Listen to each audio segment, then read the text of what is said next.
إن الذين آمنوا وعملوا الصالحات كانت لهم جنات الفردوس نزلا خالدين فيها لا يبغون عنها حولا قل لو كان البحر مدادا لكلمات ربي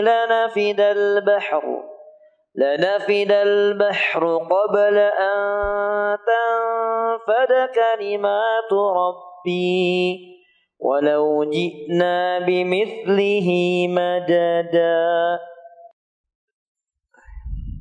Assalamualaikum warahmatullahi wabarakatuh. Alhamdulillahi rabbil alamin. Nahmaduhu wa nasta'inuhu wa nastahdih wa natubu ilaihi wa na'udzu billahi min syururi anfusina wa sayyiati a'malina. Man yahdihillahu fala mudilla lahu wa man yudlil fala hadiya lahu. Asyhadu an la ilaha illallah wa asyhadu anna Muhammadan abduhu wa rasuluh la nabiyya ba'dah wa ba'd. Saudara-saudaraku sekalian, para hadirin jamaah salat maghrib Masjid As-Saff, rahimani wa rahimakumullah. Alhamdulillah, di kesempatan malam hari ini kita bisa melanjutkan pembacaan kitab Tahdzib Al-Bidayah wan Nihayah, yaitu ringkasan dari kitab Al-Bidayah wan Nihayah. Kitab Al-Bidayah wan Nihayah adalah kitab yang ditulis oleh Al-Imam Ibnu Katsir rahimahullahu ta'ala. Di pertemuan sebelumnya, para hadirin rahimakumullah,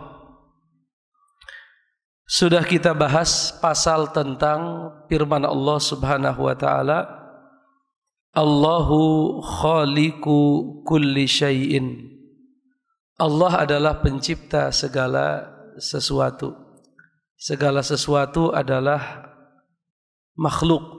Segala sesuatu selain Allah adalah makhluk. Sedangkan Allah adalah apa? Khaliq. Allah adalah Al-Khaliq, dan selain Allah itu kita sebut dengan apa? Makhluk. Atau kadang disebut juga alamin, alam. Ada alam jin, ada alam hewan, alam manusia. Ya, alam. Artinya alam, ya makhluk. Para ulama ketika menafsirkan Rabbil alamin, alamin kata mereka kullu ma siwallahi ta'ala. Segala sesuatu selain Allah itu alam. Ya. Barangkali kecuali Al-Quran, ya. Al-Quran tidak masuk ke dalam kategori segala sesuatu yang Allah ciptakan. Karena Al-Quran sekali lagi dia adalah apa? Kalamullah, dan Al-Quran bukan apa? Makhluk. Hari ini para hadirin jamaah salat maghrib, mudah-mudahan dirahmati Allah, pasal yang kita akan bacakan terkait dengan ayat-ayat, hadis-hadis yang menceritakan tentang sifat arsy dan kursi. Al-arsy dan kursi. Ya. Tentunya banyak, ya, ayat-ayat Quran ataupun hadis-hadis Nabi yang menjelaskan tentang yang namanya arsy dan kursi. Kalau secara bahasa, arsy itu artinya apa? Arsy, singgasana, ya. Kalau ditinjau dari sisi bahasa, arsy itu adalah apa? Singgasana. Sebagaimana Allah ceritakan tentang Ratu Bilqis, walaha arsyun azim. Begitu Allah katakan dalam Quran, ya. Walaha arsyun azim. Dan dia memiliki arsy yang sangat besar. Arsy di sini artinya singgasana. Ya, jadi Bilqis itu memiliki apa? Singgasana yang sangat besar.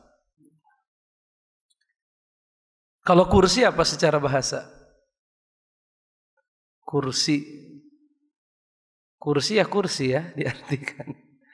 Ya, kursi ya kursi, arsy ya arsy.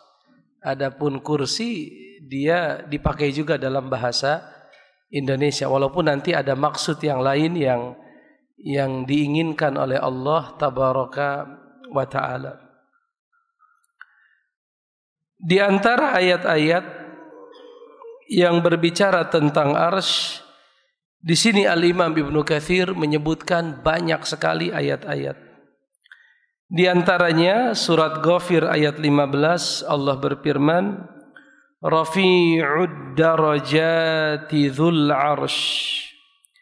Dialah Allah yang maha tinggi derajatnya, dzul arsy, dan dia adalah pemilik arsy. Allah itu adalah yang memiliki arsy. Di ayat yang lain surat Al-Mu'minun 116 Allah berfirman, Fata'alallahul malikul haqq. Maka maha suci Allah al-malikul haqq. Apa itu al-malikul haqq? Al-malik raja, al-haqq yang sebenar-benarnya. La ilaha illa huwa rabbul arsyil karim.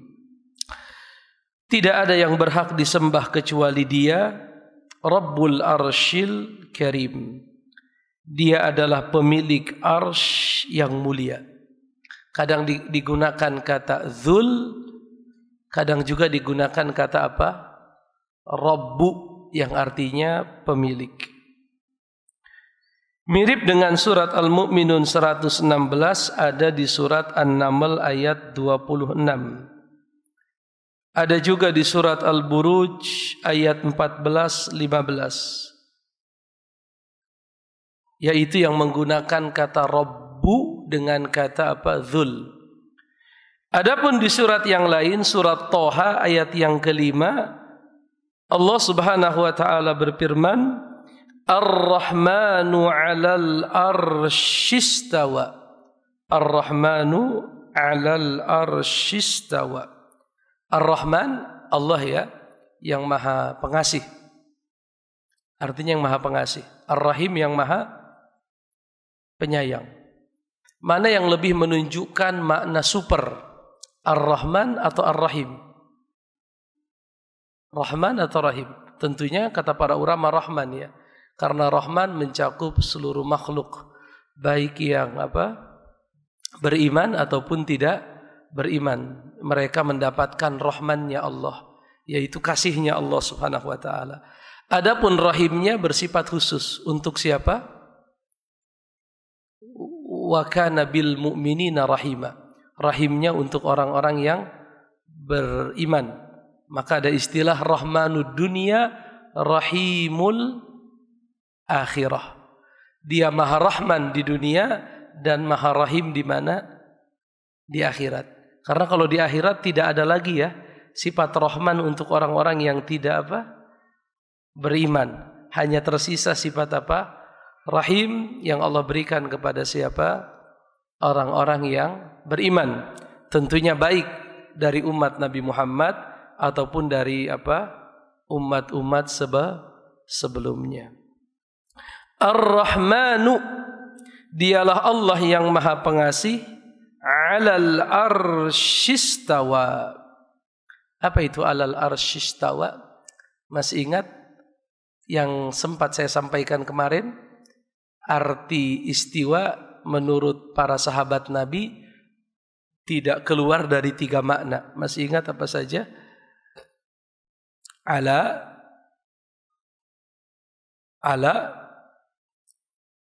irtafa'a, apalagi kemarin saya katakan su'ud atau istaqarra. Ala artinya apa? Di atas. Kalau irtafa'a tinggi. Irtafa'a yartafi'u irtifa'an, artinya tinggi. Kadang juga diartikan su'ud. Artinya apa? Su'ud pakai sod. Su'ud artinya naik. Artinya naik. Dan sekali lagi tidak ditemukan dalam penafsiran para ulama salaf, yaitu dari kalangan para sahabat, yang mengartikan istawa bimakna apa? Istila atau istaula, yang artinya berkuasa. Tapi makna yang mereka pahami kalau tidak naik atau tinggi, satu lagi tadi apa? Di atas. Itu makna-makna yang dipahami oleh sahabat Nabi. Tentunya pemahaman sahabat Nabi itu salah satu rujukan terpenting ya di dalam memahami apa? Al-Quran dan As-Sunnah. Semakna dengan surat Toha ayat yang kelima muncul kata Imam Ibnu Katsir di surat Al-A'raf ayat 53 di mana Allah berfirman, "Tsummastawa 'alal arsy." Kemudian Allah istiwa di atas arsy. Istiwa di sini bisa diartikan naik, bisa juga diartikan apa namanya di atas ya, bisa juga diartikan tinggi. Berarti kita sudah dapat dua apa namanya ya? Dua bentuk penyebutan kata arsy. Terkadang arsy itu disebutkan dalam bentuk kepemilikan. Tadi ada dua kata yang dipakai apa? Kalau tidak Rabbul, satu lagi apa? Dzul. Ya. Dzul itu dalam bahasa Arab artinya apa? Dzul jalali wal ikram, pemilik ya. Itu kalau dalam ilmu nahu namanya apa itu? Dzul. Ada ahuka wa apa lagi? Wa abuka wa hamuka wa fuka wa dzumalin. Itu namanya apa? Asmaul Khamsah. Asmaul, ada yang pernah belajar Asmaul Khamsah? Asmaul Khamsah itu isim yang memiliki kekhususan ya, di mana alamat rafa'nya menggunakan wawu, alamat nasabnya menggunakan apa? Alif, dan alamat jarnya menggunakan apa? Ya. Ya, itu ada dalam ilmu apa namanya itu? Ilmu nahwu. Kalau dalam kondisi normal alamat rafa itu apa? Dhammah ya, Zaidun misalnya. Zaidun, bisa Zaidan, bisa apa? Zaidin. Ya, itu ada pelajarannya dalam ilmu nahwu. Lalu dikatakan di sini di antara ayat yang menyebutkan kata arsy adalah surat Ghafir ayat yang ke-7. Surat Ghafir ayat yang ke-7 di mana Allah berfirman, alladzina yahmilunal arsya wa man hawlahu yusabbihuna bihamdi rabbihim wa yu'minuna bih wa yastaghfiruna lilladzina amanu rabbana wasi'ta kulla syai'ir rahmatan wa ilma. Allah Subhanahu wa taala berfirman, alladzina yahmilunal arsya, malaikat-malaikat yang menjunjung arsy. Ya. Ada berapa itu, Pak? Jumlah malaikat yang menjunjung arsy? Wa yahmilu arsya rabbika fawqahum yawma idzin thamaniyah. Ada 8 malaikat, ya. Malaikat-malaikat yang menjunjung arsy, wa man haulahu, dan malaikat-malaikat yang ada di sekitar arsy. Mereka bertasbih dengan memuji Allah Subhanahu wa taala, dan mereka beriman kepada Allah, dan mereka memohonkan ampun untuk orang-orang yang beriman. Jadi malaikat itu mereka di antara perbuatan mereka adalah apa? Mereka memohonkan ampun untuk siapa? Orang-orang yang beriman kepada Allah Subhanahu wa taala. Apa kata malaikat? Rabbana wasi'ta kulla syai'ir rahmatan wa ilma. Ya Allah, sesungguhnya rahmat dan ilmumu mencakup segala sesuatu. Ya, ini ayat yang di dalamnya disebutkan kata apa? Arsy. Berarti sudah 3 ya. Kadang dalam bentuk penyebutan bahwa Allah pemilik arsy, kadang dalam bentuk penyebutan bahwa Allah beristiwa di atas arsy, dan kadang dalam bentuk bahwa malaikat itu ya di antara mereka ada yang ditugaskan apa? Memikul yang namanya apa? Arsy. Semakna dengan surat Ghafir ayat yang ke-7, kata Imam Ibnu Katsir, ada dalam surat Al-Haqqah ayat 17, ada juga dalam surat Az-Zumar ayat 75. Itu berarti ada 3 ya, 3 bentuk di mana Allah di dalam Al-Quran menyebutkan tentang apa? Tentang arsy.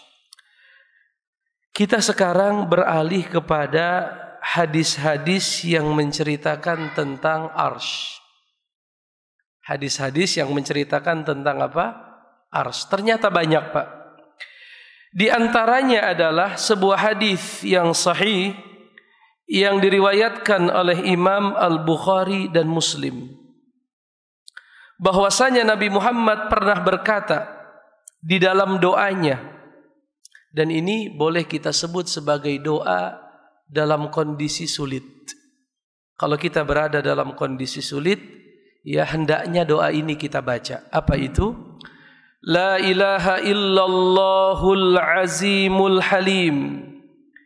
Tidak ada yang berhak diibadahi kecuali Allah yang maha azim. Apa itu azim? Agung.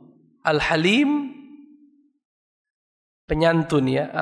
Al-Halim yang maha penyantun. La ilaha illallah Rabbul Arsyil Karim. Tidak ada yang berhak disembah kecuali Allah. Dialah pemilik arsy yang mulia. La ilaha illallahu. Tidak ada yang berhak disembah kecuali Allah. Rabbus samawati wa rabbul ardi wa rabbul arsyil karim. Dialah pemilik langit-langit, dialah pemilik bumi, dan dialah pemilik apa? Arsy. Berarti dalam hadis pun disebutkan kata apa? Arsy.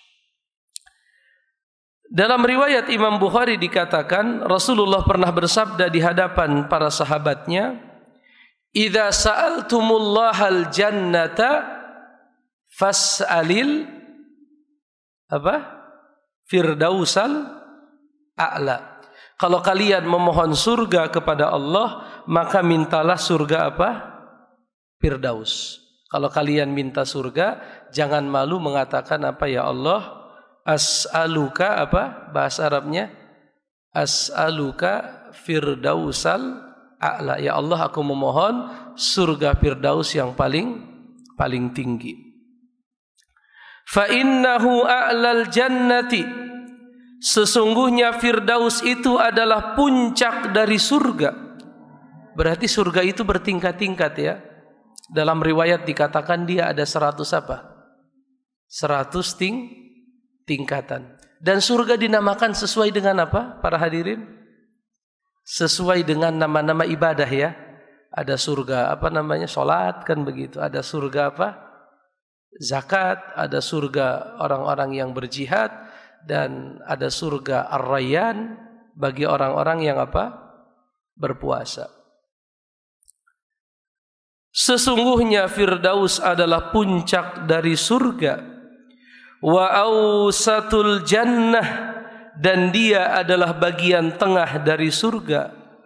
Wa fawqahu arsyur rahman, dan di atas di atas Firdaus itulah arsy-nya siapa? Allah Subhanahu wa ta'ala. Hadis sahih riwayat Imam Al-Bukhari. Dalam riwayat yang lain, para hadirin rahimakumullah, Rasulullah sallallahu alaihi wasallam pernah bersabda, "Anna ahlal firdausi yasma'una atital arsy." Sesungguhnya orang-orang yang berada di dalam surga Firdaus mendengarkan atito al-arsy. Apa itu atit? Suara. Jadi di arsy itu ada apanya? Ada suaranya. Wa huwa tasbihuhu wa ta'zimuhu, yaitu tasbih kepada Allah dan ta'zim kepada siapa? Allah Subhanahu wa ta'ala. Dan arsy itu pernah berguncang. Arsy bisa berguncang atau tidak? Pernah tidak dalam sejarah arsy itu berguncang? Pernah ya? Ketika wafatnya seorang sahabat Nabi yang bernama siapa itu? Sa'ad bin Mu'az kalau saya tidak salah. Betul ya? Dalam peristiwa perang Ahzab, perang Khandaq, disebutkan tangannya Sa'ad bin Mu'az itu terkena apa namanya? Terkena panah, lalu lukanya tidak sembuh, senantiasa mengeluarkan darah. Karena saking sayangnya Nabi kepada Sa'ad bin Mu'az, maka dibuatkan kemah di samping apa? Masjid Nabawi, agar setiap kali Nabi berangkat salat, Nabi menjenguk Sa'ad bin Mu'az. Tentunya ada peristiwa besar yang pernah dilewati Sa'ad bin Mu'az sebelum meninggal. Peristiwa apa itu? Yaitu permintaan Bani Quraizoh agar Sa'ad bin Mu'az mengadili permasalahan mereka. Tentunya kita tahu ya kasusnya Bani Quraizoh apa? Melakukan pengkhianatan kepada Nabi ketika Nabi berada dalam kondisi terkepung oleh aliansi orang-orang kafir yang disebut di Quran istilahnya apa? Azab ya. Aliansi orang-orang kafir itu ada orang-orang musyrik ya, orang-orang kufar, dan ternyata orang-orang Yahudi yang tinggal di dalam kota Madinah melakukan apa? Melakukan pengkhianatan dari belakang. Sehingga ketika Allah tabaraka wa ta'ala memberikan kemenangan dan pertolongan kepada Nabi, Nabi ingin segera menyelesaikan perhitungan dengan siapa? Dengan Bani Quraizoh. Sampai-sampai Nabi berkata apa itu? Perkataan beliau yang sangat populer, yang menunjukkan bahwa di zaman sahabat telah terjadi khilaf. La tusalliyannal asra illa fi Bani Quraizoh. Begitu pesan Nabi ya. Wahai para sahabat, berangkat kalian ke Bani Quraizoh dan jangan kalian sholat asar kecuali di mana? Di Bani Quraizoh. Ada berapa pendapat ketika memahami perintah Nabi ini? Dua pendapat. Sebagian sahabat memahami ini sebagai satu perintah yang menunjukkan bahwa sahabat harus bersegera untuk sampai ke Bani Quraizoh. Maka ketika waktu asar datang, mereka berhenti lalu melaksanakan apa? Salat. Karena kata mereka ini kondisi darurat, ini ucapan Nabi tidak dipahami sesuai dengan apa namanya? Dengan tekstualnya. Tetapi kita pahami secara apa? Kontekstual. Akhirnya ketika waktu asar datang, mereka apa? Salat asar. Sebagian yang lain apa yang mereka lakukan? Tekstual. Memahaminya apa? Ya sudah, perintah Nabi jelas, jangan sholat asar kecuali di Bani Quraizoh. Maka mereka semua terlambat mengerjakan sholat. Itu kisah yang sangat terkenal ya. Maka saat itu Bani Quraizoh meminta agar yang mengadili mereka adalah sekutu mereka di masa jahiliyah, yaitu Sa'ad bin Mu'az. Maka Sa'ad bin Mu'az memutuskan hukuman atas mereka bahwa semua laki-laki yang sudah apa itu? Sudah dewasa, sudah balik, ya, yang sudah tumbuh, mohon maaf, bulu apa namanya? Bulu kemaluannya itu akan dihukum hukuman mati. Itu salah satu hukuman yang yang diputuskan oleh Sa'ad bin Mu'az. Maka Nabi berkata, wahai Sa'ad bin Mu'az, sesungguhnya engkau telah menghukumi mereka dengan hukum yang berasal dari apa? Langit yang ketujuh. Tidak lama setelah peristiwa itu wafatlah siapa? Sa'ad bin Mu'az, yang menyebabkan bergoncangnya apa? Arsyur Rahman. Ya. Dalam hadis yang sahih Rasulullah berkata, laqad ihtazza arsyur Rahman limauti Sa'ad ibni Mu'az. Sungguh telah berguncang itu arsyur Rahman dikarenakan wafatnya Sa'ad bin. Itu orang seperti apa itu, Pak? Yang kematiannya menyebabkan apa? Berguncangnya makhluk yang paling besar dan makhluk yang paling tinggi yang diciptakan oleh Allah Subhanahu wa taala. Betul atau tidak? Makhluk yang paling besar dan yang paling tinggi yang Allah ciptakan adalah apa? Arsy. Oleh karenanya di atas arsy itu tidak ada lagi apa? Tidak ada lagi makhluk, dan Allah maha tinggi di atas arsy-Nya. Kemarin kita bilang arsy itu apa? Saqful makhluqat, begitu ya. Arsy itu adalah apa? Saqful makhluqat. Apa itu artinya saqful makhluqat? Atap, ya. Atap untuk semua makhluk. Para hadirin yang mudah-mudahan diberkahi oleh Allah Subhanahu wa taala, Al-Imam Ibnu Katsir rahimahullahu taala berkata terkait dengan sifatul arsy, ada beberapa riwayat tentang sifatul arsy.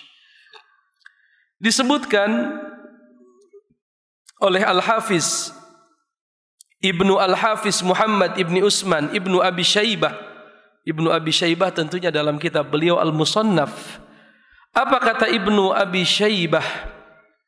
Bahwa sebagian ulama salaf berkata, annal arsya makhluqun min yaqutin hamra.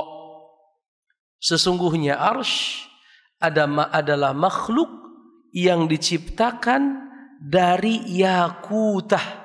Apa itu yakutah? Yakutah hamra. Apa yakut? Permata ya, hamra yang berwarna merah. Dia diciptakan dari permata yang berwarna merah. Dikatakan jarak antara arsy ya sampai ke bumi itu 50 alfasanah. Kemudian beliau membaca firman Allah, ta'rujul malaikatu warruhu ilaihi fi yaumin kana miqdaruhu 50 alfa sanah. Para malaikat dan juga Jibril alaihi salam naik menghadap kepada Allah Subhanahu wa taala dalam satu hari yang ukurannya adalah 50 alfa sanah. Berapa itu? 50 ya. Alaf ribu. Berarti 50.000 tahun jaraknya. Kita tidak tahu berapa kilometer dan lain sebagainya. Yang pasti begitulah Allah Subhanahu wa taala mengabarkan di dalam Al-Qur'an. Ada sebagian ahlul kalam. Para hadirin masih ingat kemarin saya sempat menyebutkan definisi ahlul kalam menurut para ulama, di antaranya Syekh Utsaimin rahimahullah. Apa itu ahlul kalam? Masih ingat? Ahlul kalam orang-orang atau kelompok seperti Mu'tazilah ataupun misalnya Jahmiyah atau orang-orang yang mengikuti cara mereka beragama, di mana mereka menetapkan permasalahan akidah dengan cara metode akal, ya, berargumentasi tentang permasalahan akidah dengan apa? Dalalatun akliyah, dengan dalil-dalil apa? Akal. Mereka punya prinsip apa yang ditetapkan oleh akal berupa sifat-sifat Allah, artinya apa yang menurut akal mungkin bagi Allah, apa yang menurut akal itu adalah wajib bagi Allah, maka kami menetapkannya. Dan apa-apa yang menurut akal tidak mungkin dinisbatkan kepada Allah, maka kami pun tidak akan menisbatkannya, tidak akan menetapkannya. Lalu bagaimana kalau Quran dan Sunnah menetapkannya? Berarti ada makna lain yang diinginkan. Sebagian mereka menyerahkan makna aslinya kepada Allah. Itulah yang disebut dengan tafwid. Apa namanya? Tafwid artinya menyerahkan maknanya. Kalau ditanya apa itu istiwa, Allahu a'lam bimuradihi, Allah yang lebih tahu. Yang pasti bukan yang dibayangkan oleh akal. Itu al-Asy'ariyah al-Qudama namanya. Orang-orang Asy'ariyah zaman dulu. Mereka mentafwid apa? Sifat-sifat Allah Subhanahu wa taala. Tetapi yang datang belakangan, kebanyakan mereka ketika mendapatkan ayat atau hadis yang sahih yang berbicara tentang sifat-sifat Allah yang menurut mereka enggak masuk kepada akal, mereka tidak melakukan tafwid, tetapi mereka melakukan ta'wil. Apa itu ta'wil? takwil. Kalau takwil indah salaf bimakna at-tafsir wal bayan wal idah. Itu tafsir menurut siapa? Ulama salaf. Seperti Nabi misalnya mendoakan apa? Sahabatnya Ibnu Abbas, Allahumma faqihhu fid din wa 'allimhu ta'wil. Ya Allah, jadikan anak muda ini paham terhadap agama dan ajarkan dia ta'wil. At-ta'wil bimakna at-tafsir. Ta'wil di situ artinya apa? Tafsir. Tapi kalau ta'wil indal mutakallimin adalah tahrif. Apa itu tahrif? Mengubah, ya, mengubah maknanya. Misalnya istiwa diartikan menjadi apa? Istila, artinya menguasai. Padahal secara bahasa tidak dikenal istiwa diartikan menguasai. Ya, secara bahasa tadi sudah kita sebut. Istiwa kadang diartikan ala, diartikan wartafa'a, diartikan su'ud, dan sebagian ulama lagi mengartikan istaqarra, di atasnya. Ya, tetapi ahlul kalam mereka tidak. Mereka ubah makna hakiki kepada makna majazi. Makna hakiki kepada makna apa? Majazi. Kadang masih mending makna hakiki diubah kepada makna majazi. Kadang mereka benar-benar mengubah bukan kepada makna yang dikatakan oleh syariat, bukan juga makna yang ditunjukkan oleh bahasa. Ya mereka bikin sendiri, artinya tidak ada dasar secara Quran hadis, nggak ada. Secara penggunaan dalam bahasa pun nggak ada. Karena dalam bahasa kadang ada yang namanya majas. Misalnya saya mengatakan, saya mengatakan asadullah. Apa itu? Asadullah, singa Allah. Itu hakiki atau majas? Asadullah. Siapa itu? Di kalangan sahabat yang digelari Asadullah. Hamzah misalnya Asadullah. Atau kita katakan Saifullah al-Maslul. Apa Saifullah al-Maslul? Pedang Allah yang terhunus. Siapa itu? Khalid, kan begitu. Khalid itu majas. Artinya menggunakan satu lafaz bukan dalam makna yang asli, tetapi digunakan pada makna perumpamaan. Saya mengatakan saya melihat mimbar ini terbakar. Saya melihat mimbar ini terbakar hari Jumat yang lalu. Bapak bilang, Ustaz, ini masih bagus kok. Terbakar artinya apa? Oratornya itu sangat apa? Itu namanya makna apa itu? Majazi. Mungkin tidak ada satu lapas yang diartikan secara majas. Mungkin saja, bisa saja. Tetapi ahlul kalam mereka menafsirkan sifat-sifat Allah terkadang bukan yang sesuai dengan majas, tetapi yang penting agar sesuai dengan apa? Dengan akal mereka. Ya banyaklah kalau kita ceritakan, cuman takutnya nanti malah melebar ke masalah apa? Ya masalah akidah ya. Sedangkan kita sebenarnya sedang bicara tentang apa ini? Masih bidayah ini. Kitab Al-Bidayah wa Nihayah sebenarnya kitab akidah atau sejarah? Dia kitab sejarah. Cuman Ibnu Katsir terlalu apa ini namanya? Ingin bicara sejarah, saking mungkin luasnya ilmu beliau sampai sebelum manusia diciptakan pun diapakan? Biasanya kan kalau kita bicara sejarah ya manusia kan.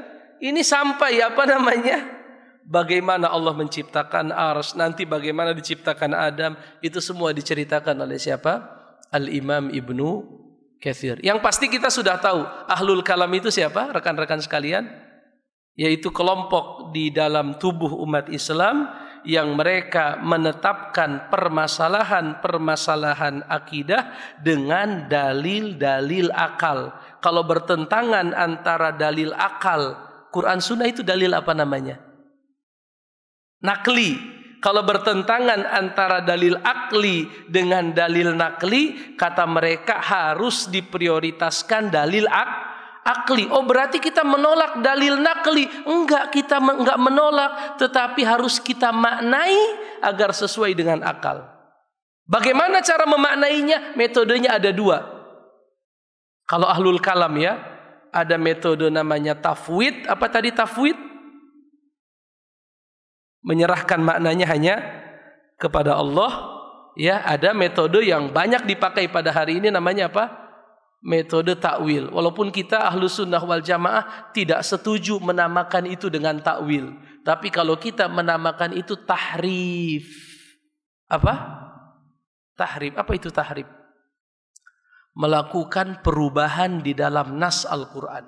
Dan itu sebenarnya tidak boleh. Ya, tetapi mereka tidak mau mengatakan itu tahrif. Karena tahrif konteksnya di Quran itu ya tercela. Yuharrifunal kalima am-mawadhi'ih. Mereka mengubah-ubah ayat dari posisi yang seharusnya. Jelas rekan-rekan sekalian. Walaupun ada ahlul kalam yang dahulu itu lebih ekstrim lagi.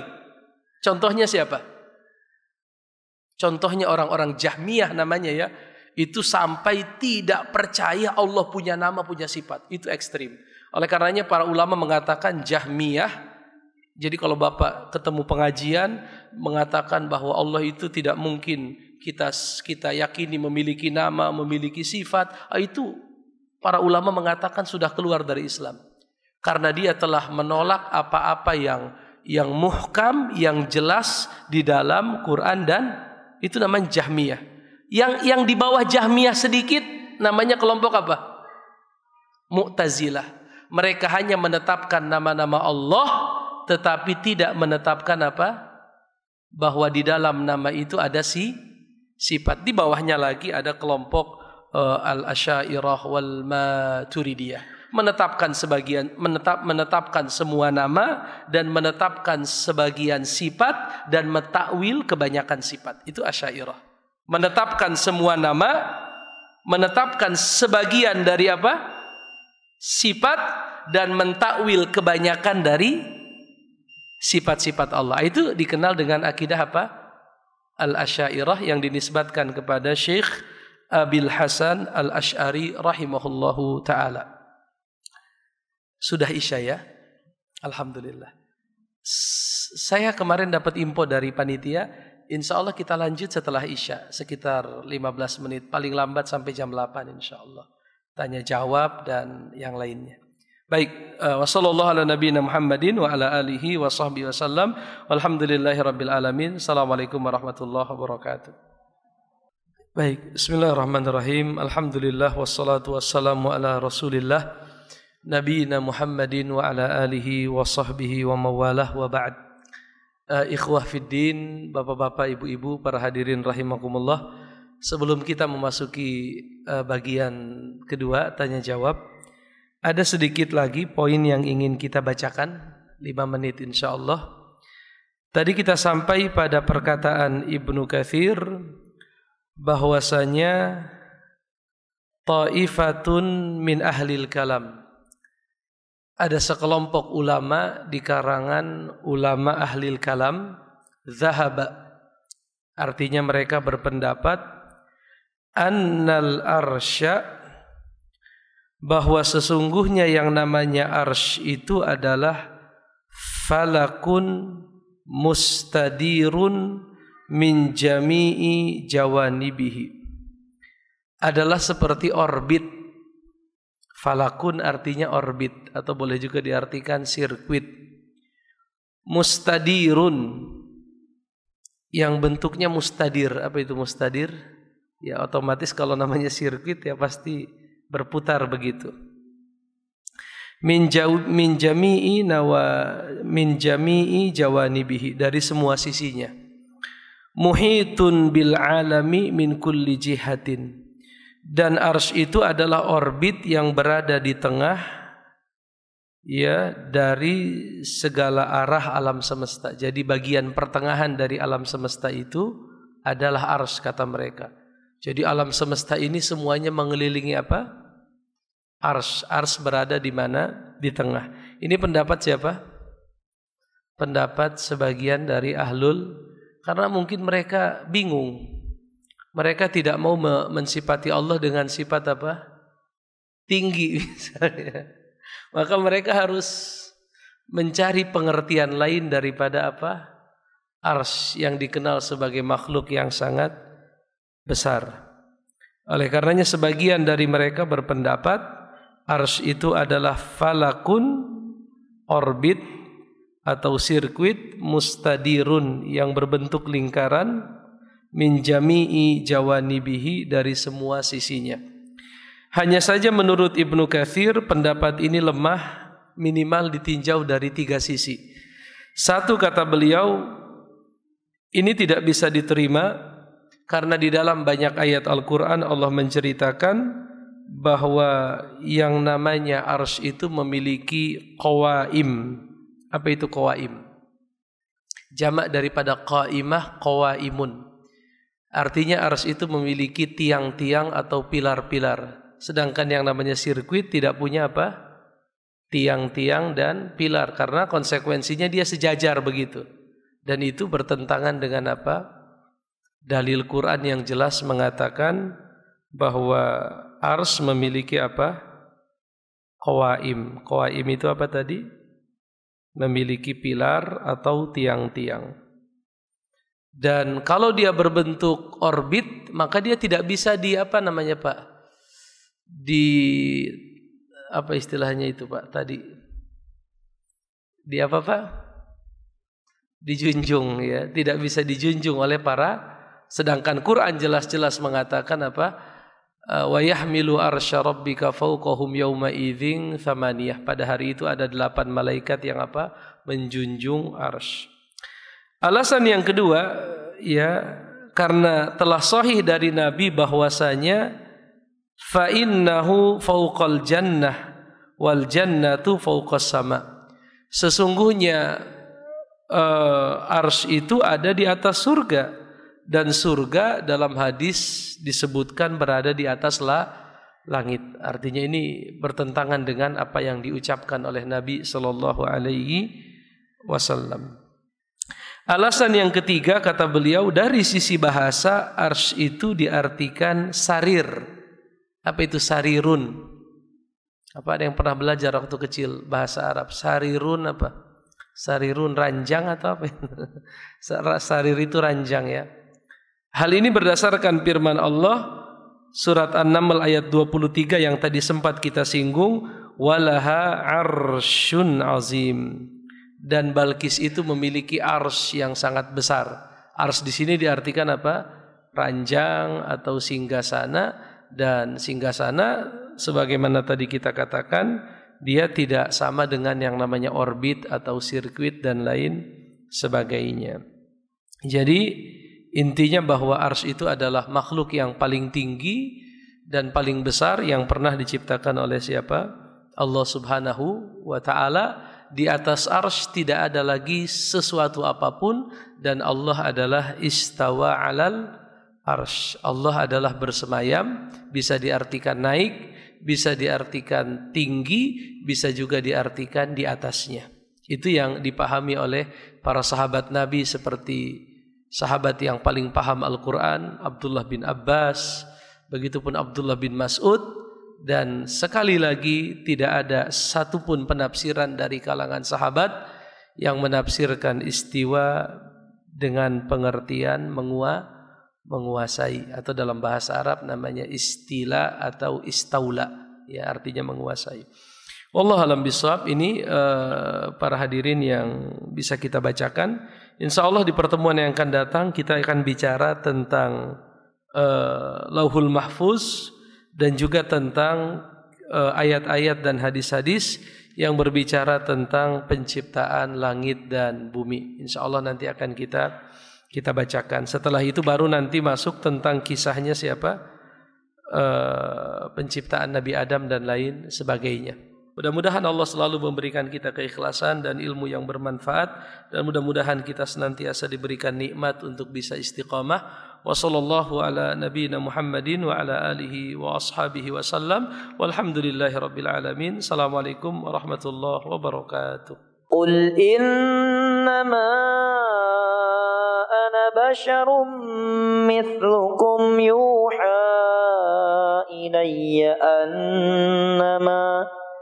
أنما إلهكم إله واحد